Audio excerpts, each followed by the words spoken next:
Assalamualaikum warahmatullahi wabarakatuh.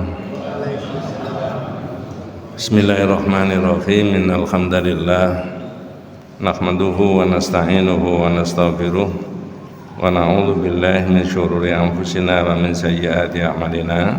May yahdihillahu fala mudhillalah wa may yudlil falan tajida lahu waliyyan mursyida.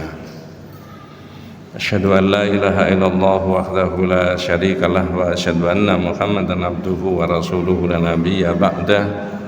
Allahumma shalli ala Muhammad wa ala ali Muhammad kama shallaita ala Ibrahim wa ala ali Ibrahim wa barik ala Muhammad wa ala ali Muhammad kama barakta ala Ibrahim wa ala ali Ibrahim fil alamin innaka Hamidum Majid. Amma ba'du.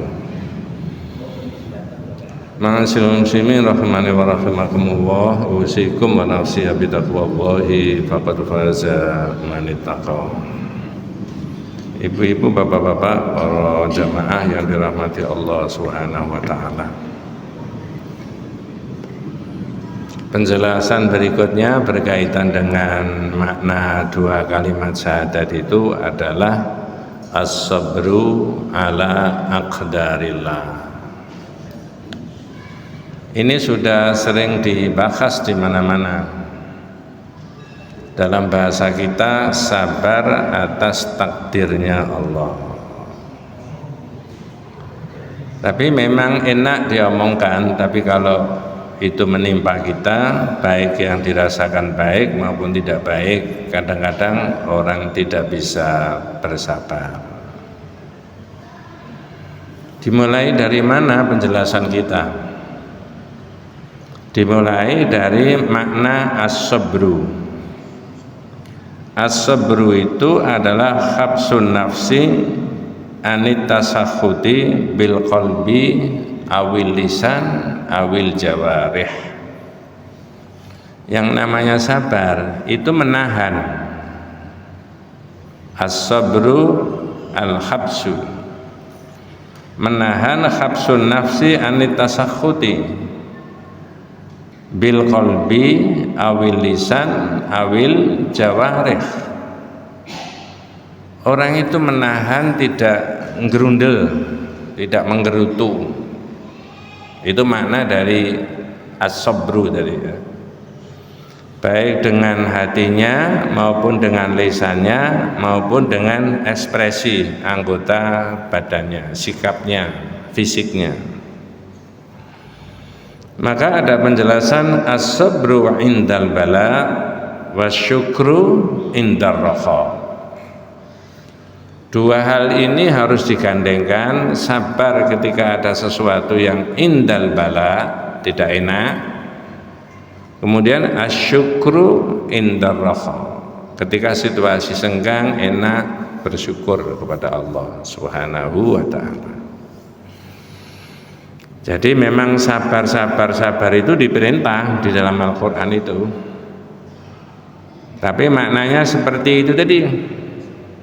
Di ayat yang sudah sering dibaca di mana-mana, walanabluwannakum bisyai'im minal khaufi wal ju'i wa naqsim minal amwali wal anfusi wath thamarat wa basyiris sabirin.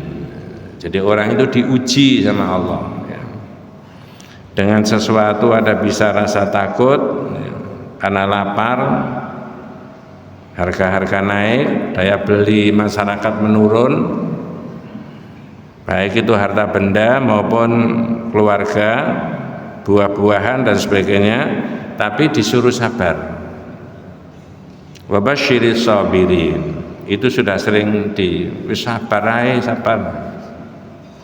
Nah, maknanya itu tadi, menahan. Kata Allah, alladzina idza asabathum musibatun qalu inna lillahi wa inna ilaihi raji'un. Kalau yang terakhir itu semua orang sak masjid ini sudah ngerti maknanya. Sesungguhnya kita ini miliknya siapa? Allah, dan sesungguhnya kita kembali kepadanya. Coba tak cek, insya Allah bisa meneruskan. Kalau pagi-pagi pas pray gitu ya, semua di rumah, tidak ada kerja, kantor semuanya kosong. Ya karena hari libur. Tiba-tiba jam 6 atau setengah 7 pagi di pojok masjid sana itu ada pengumuman yang nadanya begini. Belum pengumuman, masih salam. Assalamualaikum warahmatullahi wabarakatuh. Terusnya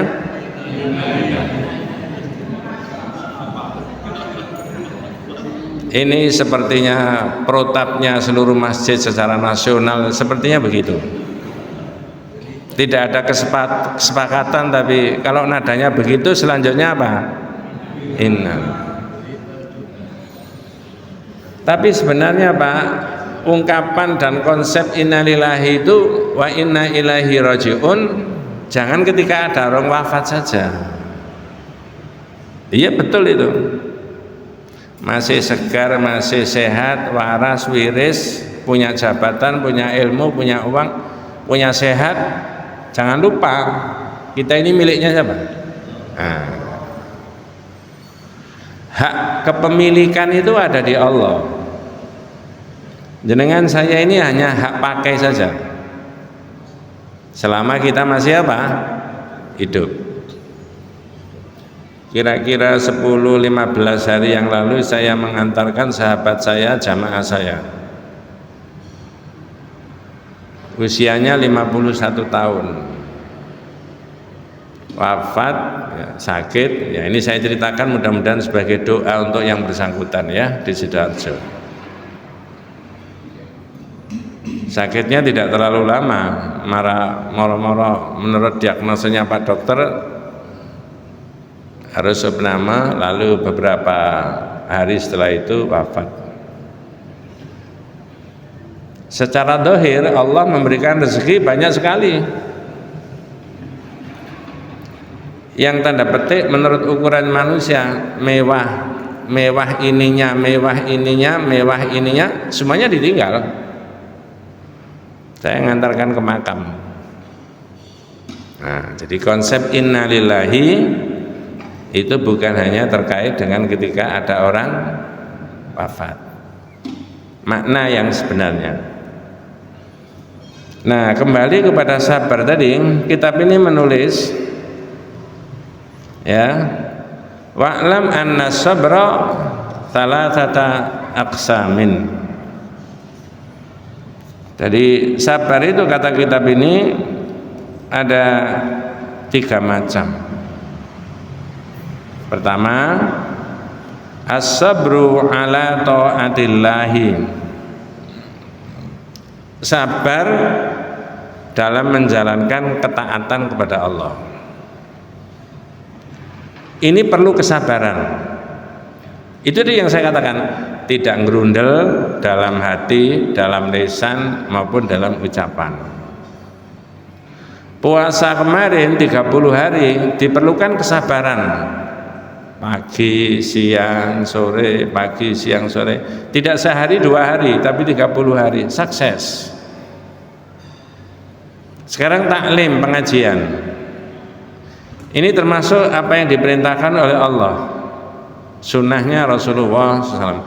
Kalau orang sudah berkomitmen niat mengikuti taklim pengajian, lalu dia mengikuti secara rutin, endingnya, akhirnya dengan kesabaran itu orang bisa mengumpulkan angka-angka. Apa maksudnya?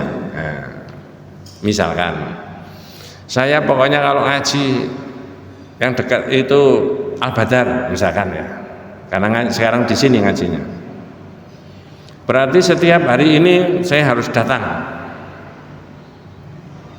Waduh, ini pas repot, enggak, budal, misalkan begitu. Wah, ini kadang janjinya ditunda, perlu ngaji. Yang nggak bisa ditunda ngaji, kalau janjinya bisa ditunda, misalkan begitu. Nanti akhir tahun orang ini bisa mengumpulkan angka-angka. Saya tidak pernah tidak ikut ngaji terus. Ini. Ini maksud saya, kalau orang sabar itu secara zahir orang bisa mengumpulkan angka-angka. Deretan angka itu dia ikut semuanya. Ini diperlukan kesabaran. Misalkan gerimis sedikit nggak datang, repot sedikit nggak datang, diajak temannya ndok bakso nggak datang. Misalkan dia nggak punya angka-angka itu, nggak punya. Saya cuma cerita saja. Saya ini punya catatan di semua masjid, termasuk di sini. Ini kan baru di sini. Ada masjid itu yang sudah saya datangi 30 tahun yang lalu sampai sekarang, hitungan 30 tahun yang lalu. Jangan meniru saya cuma cerita saja. Sepeda motor saya tidak punya, mobil saya tidak punya, tapi orang minta saya ngaji di situ. Ustaz dijemputan? Enggak usah. Nanti datang sini naik bemo. Dari rumah ke jalan raya naik bemo, saya jalan. Kalau gerimis bawa payung. Ya, bemo len H1 naik bemo sampai di Monokromo. Di RSI saya turun naik becak masuk ke Bendul berisi, Masjid Andun berisi. Baliknya diantarkan orang naik sepeda. Ustaz saya antarkan, monggo. Saya nunggu di RSAL, nunggu bis kota, ya, dari CMP maupun dari Perak. Saya turun di Medaeng, nyabrang, saya naik bemo lagi. Terus berpuluh-puluh tahun saya lakukan itu. Jangan meniru saya nggak layak untuk ditiru. Ini cuma cerita saja. Hari ini saya bisa cerita ke takmirnya. Saya ngaji di sini sudah 345 kali, Pak. Catatannya semuanya setiap hari ada. Tanggal sekian menerangkan ini, tanggal sekian tahun ini menerangkan ini, semuanya ada. Ini sekedar informasi betapa sabar itu luar biasa. Salah satunya as-sabru dari ala taatillah. Sabar di dalam taat menjalankan apa yang diperintahkan Allah. Kitab ini menulis dalilnya wa'mur ahlaka bis-shalati wastabir 'alaiha. Perintahkan keluargamu untuk menjalankan salat dan supaya dengan sabar. Seperti salat, jangan lakukan mulai kecil bisa mengumpulkan angka sekian. Saya sholat sudah mulai tahun sekian, umur saya sekian, terus tidak pernah. Ya, insya Allah semua masjid, semua majelis taklim saya punya catatan mulai 30 tahun yang lalu sampai sekarang. 30 tahun yang lalu itu saya kan baru usia berapa itu? 40, masih gagal itu, masih muda. Wes, ini satu. Dua, sabar yang kedua adalah as-sabru an maksiatillahi. Sabar tidak menjalankan maksiat. Ini perlu kesabaran. Kalau nggak sabar nggak bisa.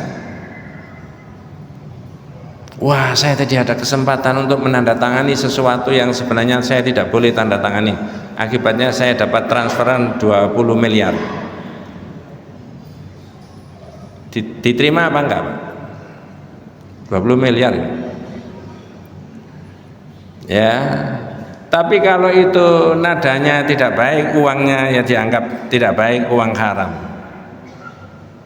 Terindikasi itu korupsi. Lebih baik diapakan? Ditolak. Itu kalau kaitannya dengan uang. Kaitannya dengan kemaksiatan yang lain juga begitu, diperlukan kesabaran. Ini diberi contoh sabar an maksiatillah. Diberi contoh apa? Kasabri Yusuf alaihissalam an ijabati imra'atil aziz haitsu da'athu ila nafsiha fi makanatin laha fiha al-izzah wal quwwah wa sultan. Mananya seperti sabarnya Nabi Yusuf. Di rumah tidak ada orang lagi kecuali dia, Nabi Yusuf sama perempuan tadi. Dan perempuan ini segala-galanya punya, kedudukan, harga diri, martabat tinggi, ya, harta benda dan sebagainya. Ya. Di ayat Al-Qur'an diterangkan wa ghallaqatil abwab. Pintu-pintu sudah maunya ditutup. Wa qalat, yang perempuan itu mengatakan, "Hai talak, Mas, mari." Ini semuanya sudah dewasa, sudah balik semuanya. Ngerti maksudnya kan?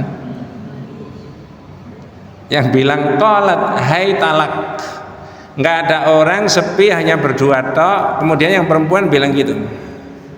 Apa jawabannya? Qala ma'adzallah, aku berlindung diri kepada Allah, saya tidak mengikuti ajakan. Naudzubillah min dzalik. Ini bukan siapa-siapa. Misalkan ini karangan saya sendiri, saat tidak ada orang sama sekali, hanya berdua, lalu diiyakan, ya, kesempatan tidak terulang. Loh, sampean kok hafal berarti. Kesempatan tidak terulang 2 kali. Naudzubillah min dzalik. Perbuatannya yang sudah kadung dilakukan bisa dihapus? Saya ulangi, perbuatannya yang sudah dilakukan bisa dihapus? Nggak bisa. Yang bisa dihapus itu di video, diupload, lalu di take down, baru bisa. Nah, dicari sudah nggak ketemu. Ini kalau sudah ditulis oleh malaikat bahwa seorang A, seorang B, ya, kalau videonya yang lagi viral itu bisa nggak dihapus? Bisa.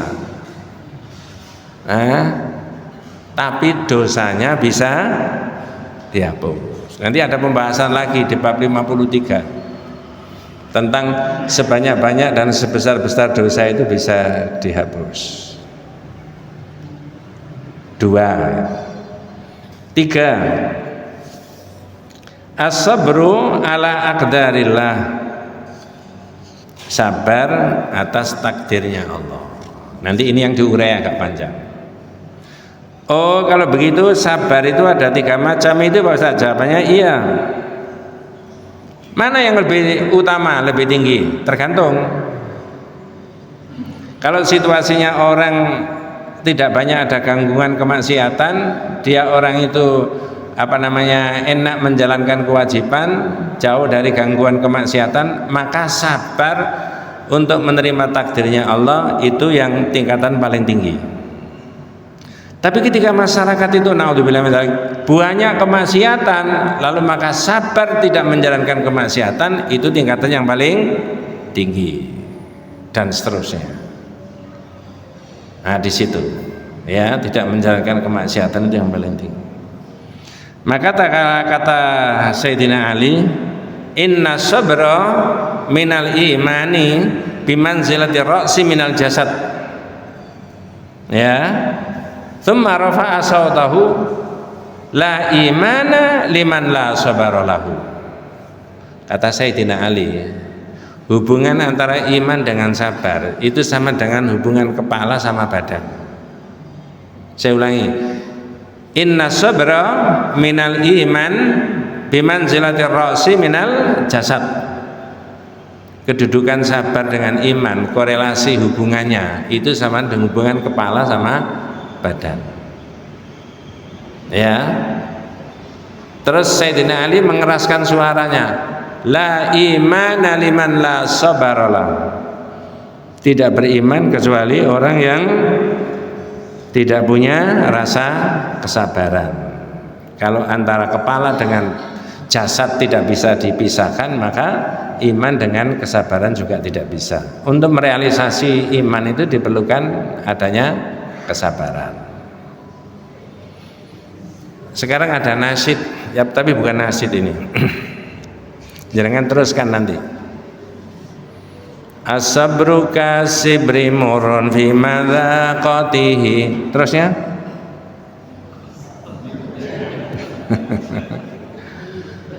as-sabru kasibri murun fi madzaqatihi lakin awaqibuhu ahla minal asali. As-sabru kasibri murun fi madzaqatihi lakin awaqibuhu ahla minal asali. Mas, sabar itu pahit loh ya. Bener Pak? Yang lain main-main, yang lain santai, yang lain ini taklim, ini ngaji, ini ngapal Al-Quran, pahit. Yang lain lihat YouTube aja, ini mendengarkan konsentrasi, nggak enak. Tapi hasilnya endingnya dari kesabaran tadi ahla minal asali, lebih manis dibandingkan madu. Madu yang mana Pak? Madu yang di tangan kananmu itu tadi. Kalau yang di tangan kiri ya belum tentu. Itu Pak, dulu anak-anak kita di pondok itu setiap hari sama ustadzanya disuruh menghafalkan begitu. Ayo, as-sabru kasibri murun fi madzaqatihi lakin awaqibu akhlaminal asali. Kamu isabru kasibri murun fi apal. Kemudian diamalkan. Oh, saya harus sabar. Wis enggak usah main-main. Waktunya mau imtihan, mau ujian, sinau. Nah, begitu. Ya. Nun saya ini kadang-kadang merenung sendiri Pak. Zaman saya mondok itu listrik tidak ada, mandinya di sungai, airnya tidak mengalir. Jangan bayangkan, ya. Kemudian lama-lama berkembang buat sumur di Timbo, lalu mandi di situ gantian. Masaknya pakai apa namanya kayu bakar, kadang mencari di barongan kayu bakarnya, nggak masuk akal. Tidurnya nggak pakai bantal, kayu bawahnya ini aja. Bisa jadi orang seperti saya. Itu kalau tidak Allah nggak bisa. Maka orang tidak boleh menepuk dada. Saya berangkat mondok, bapak saya sudah meninggal. Sering tak ceritakan sebagai motivasi, jangan meniru saya Mas, tapi orang itu suksesnya tidak bisa diketahui saat itu. Nah, itu di situ. Maka tadi sabar tadi luar biasa, diperlukan kesabaran. Nah sekarang wabil khusus kita membahas tentang as-sabru, ya. Kata Al-Quran, sabar atas takdirnya Allah Subhanahu wa ta'ala. Nanti ada begini Pak, tapi belum babnya. Bahas Asmaul Husna. Nanti saya masuk ke sini lagi. Sabar atas takdirnya Allah. Asmaul Husna itu berapa? Berapa Pak? Oh, udah 99 aja sementara. Nanti kalau sudah sampai bab 40, saya yakin jenengan tidak bilang 99. Laisat maksurah bi'adadin muayyanin. Tidak terbatas pada bilangan tertentu. Tapi bukan itu yang kita bahas. Asmaul Husna bahasa Indonesia nama-nama yang baik. Artinya nama-nama Allah semuanya baik. Karakternya Asmaul Husna itu asma, a'lam, wa ausaf, wa a'mal. Apa maksudnya? Nama Allah, sifat dan perbuatan Allah sama. Kalau seluruh nama Allah ini baik, maka sifat Allah semuanya baik. Kalau sifat Allah semuanya baik, maka perbuatan Allah semuanya baik. Bi khilafi asma'ina. Beda dengan nama-nama kita. Ada kalanya orang itu diberi nama itu bagus namanya, belum tentu sifatnya bagus. Nanti maksudnya Pak ya. Tidak semua orang yang diberi nama baik itu akhlaknya dan perbuatannya baik. Tapi sunnah Rasulullah disuruh memberi nama yang baik. Tapi kalau nama Allah, nama, sifat, perbuatan Allah semuanya baik. Nah sekarang saya tanya, apa ada perbuatan Allah yang ditimpakan kepada manusia tapi dirasakan oleh manusia tidak enak? Jawabannya, saya ulangi, apa ada perbuatan Allah yang ditimpakan Allah kepada manusia tapi dirasakan oleh manusia tidak enak? Ada, banyak. Dibalik, apakah Allah salah? Enggak. Apakah kadang-kadang manusia ngerundel? Nah, kalau ngerundel berarti dia bisa diduga menyalahkan siapa? Kok bingung ya? Saya ulangi dengan bahasa yang sederhana. Nama-nama Allah semuanya baik. Berarti sifat Allah semuanya, perbuatan Allah semuanya. Kadangkala perbuatan Allah ditimpakan oleh Allah kepada manusia, dirasakan oleh manusia tidak enak. Tapi apakah manusia gerundel? Kadangkala jawabannya banyak gerundelnya, banyak tidaknya. Kalau orang itu gerundel terhadap keputusannya Allah, patut diduga berarti orang ini tanda petik protes enggak sama Allah? Protes. Kalau protes berarti ada perbuatan Allah yang salah enggak? Kalau orang suudon ada menganggap perbuatan Allah ada yang salah, ada yang tidak baik, berarti sifat Allah ada yang tidak baik. Kalau sifat Allah ada yang tidak baik, berarti nama Allah ada yang tidak baik. Iman kita kepada Allah itu sampai di level begitu-begitu, Pak. Makanya mohon maaf saya seringkali menyebutkan perintahnya Al-Quran, syahadat itu jangan dilafalkan saja, ya.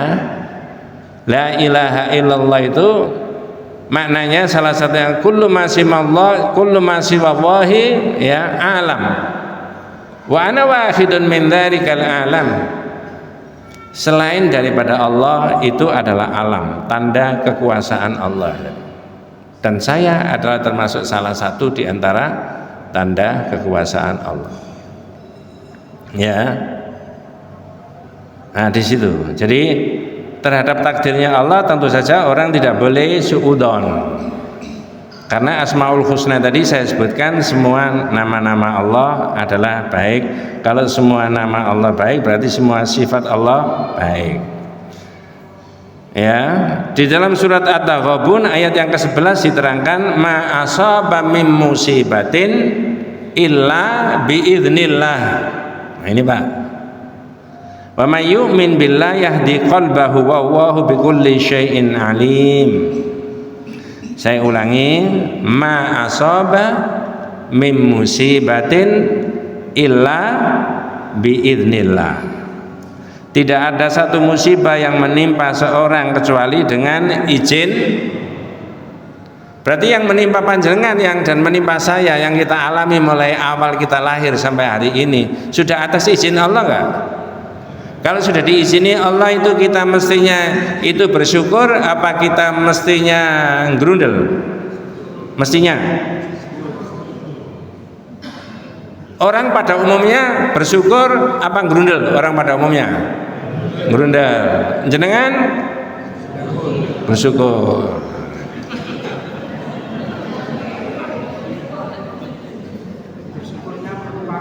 Ya. Ma asaba mim musibatin illa biidznillah.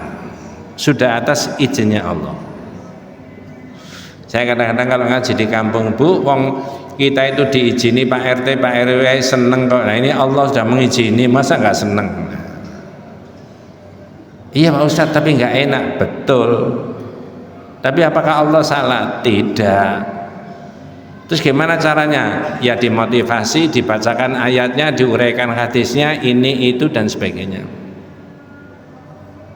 Nanti kita ketemu model kayak begini di bab 60. Di bab 60 itu ada sahabat memberi nasihat kepada anaknya, namanya Ubadah bin Somit. Anaknya sudah besar dipanggil, Pak.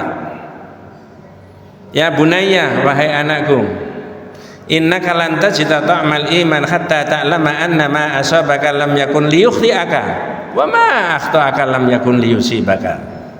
Sini kamu tak beritahu, kamu tidak akan bisa merasakan nikmatnya iman sebelum kamu mengerti apa yang sudah ditetapkan Allah kena kamu tidak mungkin bisa bergeser kena orang lain, dan apa yang sudah ditetapkan Allah kena orang lain tidak mungkin bisa bergeser kena kamu. Betul Pak? Kalau begitu andai kata ada orang yang dengan ikhtiarnya kemudian Allah memberikan yang sebanyak-banyaknya, setinggi-tingginya, dia boleh nggak menepuk dada?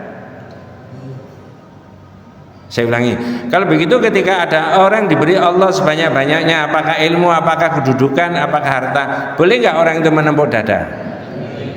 Boleh? Nggak boleh loh. Tapi ada nggak? Ada. Tak kasih contoh. Ada anak belum 40 tahun sudah kaya. Bisnis ini sukses, bisnis ini sukses, bisnis ini sukses. Terus bapaknya sama ibunya ditanya tetangganya, "Pak, Bu, itu putranya jenengan sukses ya, bisnis ini sukses, bisnis ini sukses. Bisa umroh, bisa ini, kalau haji kan menunggu ya." Kira-kira jawabannya orang tuanya apa? A apa B? Jangan dipilih dulu, belum saya terangkan ya. A, jawaban orang tuanya, oh anak saya yang nomor 2 itu tadi memang mulai kecil pinter cari duit. A. B, oh anak saya itu memang dimudahkan oleh Allah meraih rezekinya, dimudahkan Allah. Pada umumnya masyarakat A apa B? A. Jenengan?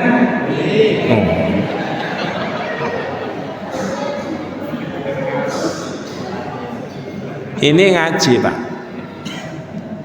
Masya Allah, jenengan dan saya itu ya, termasuk saya, harus selalu diingatkan Pak. Nanti ketemulah di sini bab-bab yang model begitu itu, lebih menukik lagi penjelasannya. Maka ayat yang saya aturkan panjenengan tadi, at-taghabun ma asaba min musibatin illa biidznillah wa may yu'min billahi yahdi qalbahu wallahu bikulli syai'in alim. Tidak ada satu musibah yang menimpa seseorang kecuali dengan izin Allah, sudah diizini sama Allah. Dan barang siapa beriman kepada Allah, niscaya ia akan memberi petunjuk kepada hatinya. Dan Allah Maha mengetahui segala sesuatu. Yang kita ambil diantaranya adalah siapa yang beriman maka Allah akan memberi petunjuk. Maksudnya apa? Huwar rajulu tusibuhul musibatu faya'lamu annaha min indillah wa yardha wa yusallim. Maksudnya siapa yang beriman kepada Allah maka Allah akan membimbing hatinya. Maksudnya kata Alqamah, itu orang yang kena musibah, lalu orang itu ngerti itu dari Allah, lalu orang itu pasrah, lalu orang itu ridho. Warrajulu tusibul musibatu faya'lamu annaha min indillah, itu dari Allah, fayardha, lalu orang itu apa? Ridho. Ini yang berat, tapi secara teori ada dalam iman kita ya. Kemudian ada penjelasan berikutnya, annasu halul musibah ala maratib arba'. Orang itu Pak, enggak tahu nanti posisi saya, posisi panjenengan di mana ya. Jangan titeni. Orang itu ya, kalau ada musibah, kena musibah, ada kemungkinan variasinya 4 kategori. Ya. Pertama, at-tasakhut atau as-sukhtu, ngrundel. Wa huwa imma ayyakuna bil qalbi ka yaskhut ala rabbih wa yaghdab ala qadarillahi. Orang itu posisi yang keempat, saya urut dari yang keempat aja. Orang itu ngrundel. Ada kalanya dengan hatinya, dengan lisannya, kalau ada musibah yang Allah berikan kepada orang itu tadi. Naik lagi yang kedua, yaitu as-sabru. As-sabru ya, orang itu sabar. Tadi sabar maknanya apa? Habsun nafas, dia menahan ya, tidak gerundel, tidak menggerutu. Naik lagi yang kedua, kalau tak urut 1, 2, 3, 4, yang keempat tadi as-sukhtu gerundel, ini as-sabru, yang ketiga, yang kedua ridho. Ya, orang itu ridho bahwa ini dari Allah. Yang paling tinggi asyukru, bersyukur. Kira-kira posisi kita di mana? Di Dijawab menurut yang sebenarnya.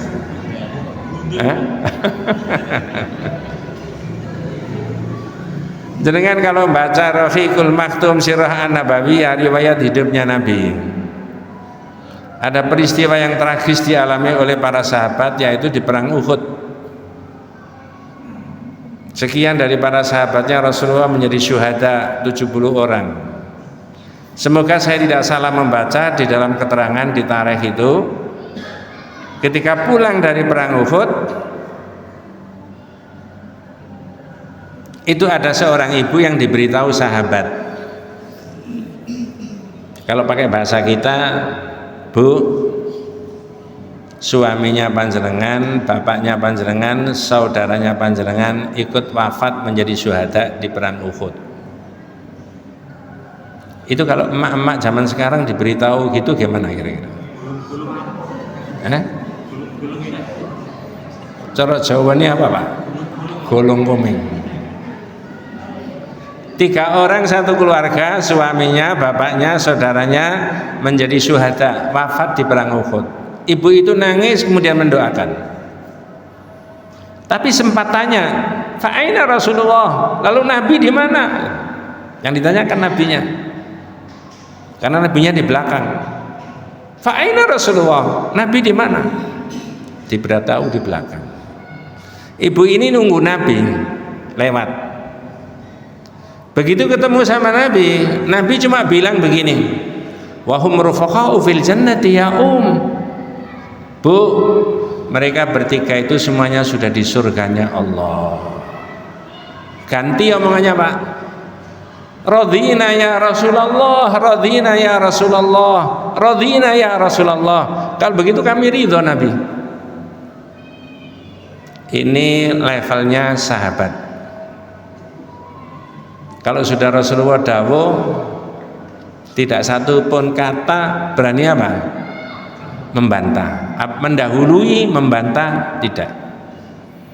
Ekspresi dari kesabarannya tadi, Nabi hanya mengatakan wahum rufaqa'u fil jannati ya Bu, mereka itu sudah berteman semuanya di surga. Radhina ya Rasulullah, radhina ya kalau begitu kami ridho. Sebenarnya tauhid ini dengan keterangan di bab ini itu bisa dipakai sebagai terapi psikologi ketika orang menghadapi berbagai musibah dan bencana. Benar, Pak? Mestinya begitu. Ya. Karena manusia ini ya begini ini, tidak berdaya, hanya Allah. Terbatas. Ya. Di kitab yang berbeda, ini saya larikan di kitab yang berbeda. Judulnya kitab Syarh Usuli Tsalatsa. Kitab itu modelnya cara menjelaskannya tanya jawab. Cara menjelaskannya tanya jawab, tanya jawab, tanya jawab. Salah satu pertanyaannya begini, mudah-mudahan ada hubungannya dengan ini. Fa idza qila laka mar rabbuka, kalau sampean ditanya, siapa Rabbmu, siapa Tuhanmu? Jenengan dan saya menerjemahkan siapa Tuhanmu. Fakul, jawaban. Rabbi Allahu alladzi rabbani wa rabba jami'al alamin bi ni'amihi wa huwa ma'budiyun wa laysa li ma'budun siwahu. Jawaban seperti itu. Apa maksudnya?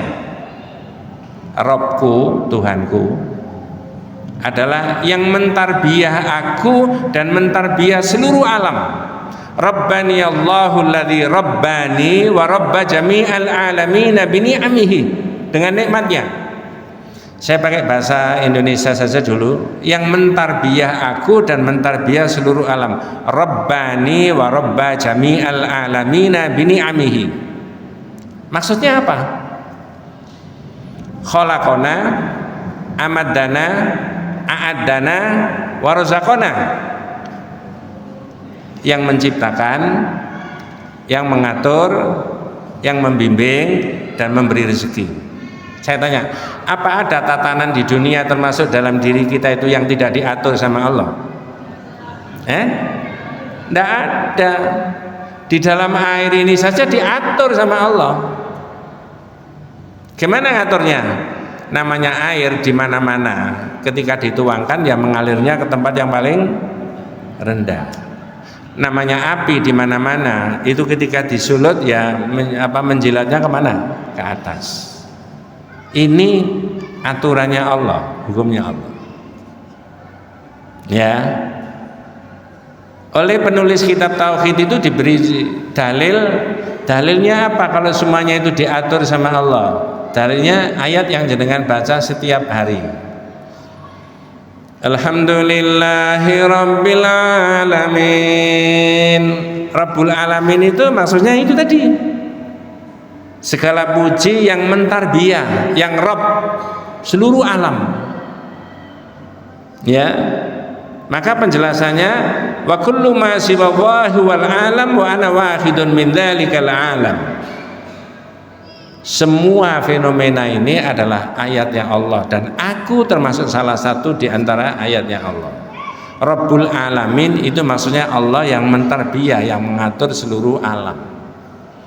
Hanya zat yang seperti itulah al-mustahiqu lil ibadah, yang berhak untuk diibadahi. Mustahik. Jenengan kemarin Ramadan kemudian Idul Fitri kan setelah mengumpulkan zakat, infak, sedekah terus di list sapa wae mustahike. Apa maksudnya mustahik? Yang berhak menerima. Lah Allah al-mustahiqu lil ibadah. Allah itu satu-satunya zat yang berhak untuk diibadahi.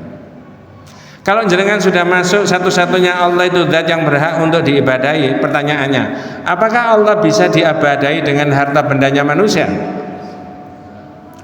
Saya ulangi, apakah Allah bisa diibadahi dengan harta bendanya manusia? Bisa. Maka tauhidnya panjenengan jadi masjid. Jadi kamar mandinya masjid yang indah-indah. Karena duitnya dipakai untuk apa? Ibadah. Jadi panti asuhan, jadi yang kebaikan-kebaikan semuanya.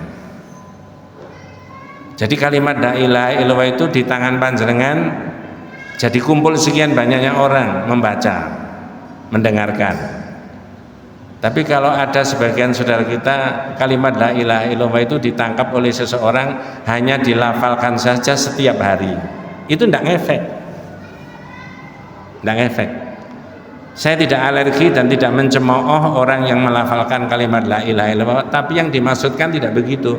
Fa'lam annahu la ilaha illallah, ketahuilah sesungguhnya tidak ada ilah yang berhak disembah kecuali Allah. Itu maknanya al ilmu bimaknaha wajibun wa muqaddamun ala sairi arkanil Islam. Memberi makna dari dua kalimat syahadat itu hukumnya wajib dan harus didahulukan di atas seluruh rukun Islam. Sekarang ini pesawat terbang tiap hari Pak mengangkuti jamaah haji. Saya pesan kepada jamaah haji, satu-satunya ibadah yang pesan tauhidnya sangat kuat adalah haji dan umrah. Saya ulangi, satu-satunya ibadah yang pesan tauhidnya sangat kuat adalah haji dan umrah. Bagaimana dengan sholat? Apa tidak ada pesan tauhidnya? Ada, tapi tidak sekuat haji. Bagaimana dengan sedekah? Apa tidak ada pesan tauhidnya? Ada, tidak sekuat dengan apa? Haji. Dari mana kita bisa mengetahui? Gini, sholat bisa dilaksanakan sendiri, tidak ada orang lain tahu? Bisa apa tidak? Bisa. Kemudian zakat, infak, sedekah bisa dilaksanakan sendiri tanpa ada orang lain tahu? Bisa. Puasa bisa dilaksanakan sendiri tanpa ada orang lain tahu? Bisa. Haji bisa enggak? Enggak bisa. Enggak bisa. Maka perintahnya haji dan umrah itu lillah. Wa atimul hajja wal umrata lillah. Ya, tunaikan karena Allah. Jadi bukan pantes-pantesan. Nanti di mikot batas di mana orang harus pakaian ihram setelah ihlal apa talbiyahnya Pak? Jangan hafal. Labbaik Allahumma labbaik, labbaik la syarika laka labbaik, innal hamda wan ni'mata laka wal mulk la syarika lak. Yang di bulan balik ini apa? la syarika. Saya datang memenuhi panggilanmu ya Allah, saya datang memenuhi panggilanmu, dan saya datang bukan untuk syirik. Kalau syirik tidak ada nilai pahalanya. Itulah ahammiyatut tauhid, urgensi dan pentingnya orang bertauhid itu tadi. Termasuk yang sekarang ini. Judulnya as-sabru ala aqdarillah. Sabar atas takdirnya siapa? Allah. Maka di riwayat yang lain diterangkan laisa minna man darabal hudud wa saqqal juyub wa da'a bid'awal jahiliyah. Tidak termasuk golonganku, kata Rasulullah, kalau orang kena musibah kemudian dia itu saking susahnya memukul-mukul dirinya, membanting-banting dirinya sendiri, merobek-robek pakaiannya, itu emosinya begitu, lalu mengucapkan kata-kata yang seperti ungkapan-ungkapan jahiliyah. Itu tidak boleh. Kalau kaitannya dengan yang wafat namanya niyahah, tidak boleh. Niyahah, meratapi orang. Nah, sekarang saya tanya sebelum saya akhiri. Saya pernah melihat di televisi seorang tokoh nasional wafat, kemudian ulang tahun, bukan ulang tahun, memperingati hari wafatnya entah yang keberapa, ditayangkan di TV besar-besar, tapi sudah cukup lama, waktu itu masih rame-ramenya televisi. Lalu anaknya itu saya tahu membaca puisi tentang mengenang bapaknya. Salah satu ungkapan begini, nanti saya tanya jenengan, Bapak, tidak ada lagi tempat aku bertanya. Bapak, tidak ada lagi tempat aku mengadu. Bapak, tidak ada tempat lagi aku untuk meminta. Saya tanya, ini termasuk meratapi apa bukan? Ini ridho enggak dengan keputusannya Allah kira-kira Pak? Jenengan dan saya harus sensitif. Ada kemungkinan terjebak dalam kemungkinan kesyirikan. Sepertinya tidak ada. Di tempat lain saya ditanya, itu kan cuma puisi Ustaz. Oh, saya bilang gini, syair, puisi itu tidak bebas nilai. Kalau syair, puisi itu bebas nilai, orang bisa membuat apa saja walaupun itu nabrak akidah. Betul Pak ya? Nanti kita ketemu syair yang model begini, tapi supaya tidak penasaran saya omongkan sekarang. Boleh Pak ya? Ya Imam ar-Rusul ya sanadi anta babullahi wa mu'tamadi fa bidunya ya wa akhirati ya Rasulullah khudh biyadi. Bener gak Pak?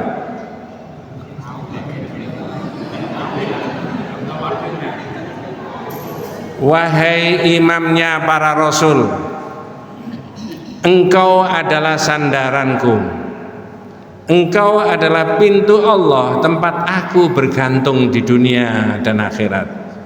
Wahai Rasulullah, bimbinglah aku. Boleh Pak? Boleh? Ya? Ini puisi, ini syair, ini qasidah, ini nasid, tapi nabrak akidah enggak? Ini minta tolong sama siapa tadi? Tempat bersandarnya siapa tadi? Rasul. Padahal umat Islam tempat bersandarnya siapa? Allah. Tempat mintanya siapa? Itu kalau ada rombongan qasidah begitu kemudian diparani, diberitahu, Mbak, enggak boleh, itu minta tolong sama Rasul. Minta tolong hanya kepada Allah, menyalahi iyyaka na'budu wa iyyaka nasta'in. Kira-kira menerima apa tukaran?